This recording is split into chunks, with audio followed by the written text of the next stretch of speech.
Hi everyone, welcome back to our channel food and beauty. പെട്ടെന്നൊരു guest വീട്ടിലേക്ക് ചായ കുടിക്കുന്ന സമയത്ത് കയറി വരുമ്പോൾ പഴം ഉണ്ടെങ്കിൽ 5 മിനിറ്റിൽ നമുക്ക് ഉണ്ടാക്കിയെടുക്കാൻ പറ്റുന്ന ഒരു പലഹാരമാണ് നമ്മുടെ പഴംപൊരി, ഇൻസ്റ്റൻ്റ് ആയിട്ടുള്ള പഴംപൊരി. അപ്പോൾ എല്ലാവർക്കും ഈ റെസിപ്പി അറിഞ്ഞിരിക്കേണ്ടതാണ്. നല്ല ടേസ്റ്റി ആയിട്ടുള്ള ഒരു 4 മണി പലഹാരം കൂടിയാണ്. റെസിപ്പിയിലേക്ക് പോകുന്നതിന് മുന്നേ തന്നെ എൻ്റെ ചാനൽ ഇതുവരെ സബ്സ്ക്രൈബ് ചെയ്തിട്ടില്ലെങ്കിൽ ഇപ്പോൾ തന്നെ സബ്സ്ക്രൈബ് ചെയ്തോളൂ.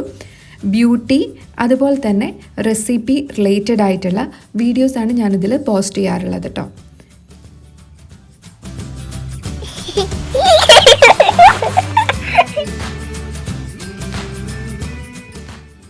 പഴംപൊരി ഉണ്ടാക്കാൻ നേരത്തെ നമ്മൾ ഫസ്റ്റ് എടുക്കേണ്ടത് പഴത്തിൻ്റെ ക്വാളിറ്റിയാണ്. എത്രമാത്രം പഴം പഴുത്തിട്ടുണ്ടെന്നുള്ളതാണ്. ഓവറായിട്ട് പഴുത്തിരിക്കുന്ന പഴം വെച്ചിട്ട് ഉണ്ടാക്കരുത്, അതുപോലെ പഴുക്കാത്ത പഴവും പറ്റില്ല. അപ്പോൾ നല്ല ടേസ്റ്റി ആയിട്ട് നമ്മൾ കഴിക്കാൻ എടുക്കുന്ന പാകം ഉണ്ടല്ലോ, ആ ഒരു പാകത്തിനുള്ള പഴം തന്നെ എടുക്കുക. പഴം നെടുകെ ഇങ്ങനെ നീളത്തിൽ കീറിയിട്ട് ഒന്നുകൂടി വട്ടത്തിൽ കട്ട് ചെയ്യുക. അപ്പോൾ ഒരു പഴത്തിൽ നിന്നും 4 പീസ് നമുക്ക് കിട്ടും. ആ രീതിയിൽ കട്ട് ചെയ്യുന്നതാണ് ഏറ്റവും നല്ലത് കേട്ടോ. ഇനി നമുക്ക് വേണ്ടത് മൈദമാവാണ്. മെയിനായിട്ട് നമ്മൾ എടുക്കുന്ന മൈദമാവാണ്. ഒരു 8 ടേബിൾ സ്പൂൺ ഞാൻ എടുത്ത് വെച്ചിട്ടുണ്ട്. എന്നാലും നമ്മുടെ ഈ ഒരു അതിൻ്റെ ആ കോട്ടിങ്ങിന് നല്ല ക്രിസ്പി ആയിട്ടിരിക്കണമല്ലോ, അതിന് വേണ്ടിയിട്ട് ഒരു 3 ടേബിൾ സ്പൂൺ അരിപ്പൊടി നമുക്ക് ചേർത്ത് കൊടുക്കണം.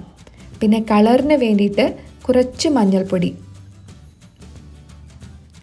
കുറച്ച് ഉപ്പ് മധുരം ബാലൻസ് ചെയ്യാനായിട്ട്, പിന്നെ 1 ടേബിൾ സ്പൂൺ പഞ്ചസാര നമ്മൾ ചേർത്ത് കൊടുക്കുന്നുണ്ട്.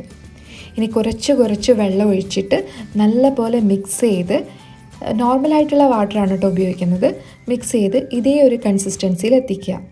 ലൂസായിട്ടുള്ള കുറുക്കിൻ്റെയൊക്കെ കൺസിസ്റ്റൻസി ഉണ്ടല്ലോ, അതേ രീതിയിൽ വരിക. അപ്പോൾ നമ്മൾ ഡിപ്പ് ചെയ്യുന്ന സമയത്ത് ഒരു കോട്ടിംഗ് ആയിട്ട് ഇരിക്കുകയും ചെയ്യണം, റണ്ണിങ് ആവരുത്. ഇനി നമ്മൾ എന്താ ചെയ്യേണ്ടതെന്ന് വെച്ച് കഴിഞ്ഞാൽ എണ്ണ ചൂടാക്കാൻ വയ്ക്കാം. ഏതെണ്ണ വേണമെങ്കിലും ഉപയോഗിക്കാം. ഞാനിവിടെ സൺഫ്ലവർ ഓയിലാണ് എടുത്തിട്ടുള്ളത്. അത്യാവശ്യം എണ്ണ ചൂടായി വരുന്ന സമയത്ത് ഇതുപോലെ ഡിപ്പ് ചെയ്യുക, എണ്ണയിലേക്ക് ഇട്ട് കൊടുക്കുക. അങ്ങനെ നമുക്ക് 3-4 എണ്ണം വെച്ചിട്ട് പൊരിച്ചെടുക്കാം. ഒരു ഗോൾഡൻ യെല്ലോ കളർ ആകുമ്പോഴേക്കും നമുക്കത് കോരിയെടുക്കാം. ഈ ഒരു കളറാകുമ്പോൾ നമുക്ക് കോരി മാറ്റാം കേട്ടോ. നല്ല ക്രിസ്പി ആയിട്ടുള്ള, നല്ല സ്വാദിഷ്ടമായിട്ടുള്ള, ഇൻസ്റ്റൻ്റ് ആയിട്ടുള്ള പഴംപൊരിയാണ് ഇവിടെ റെഡി ആയിട്ടുള്ളത്.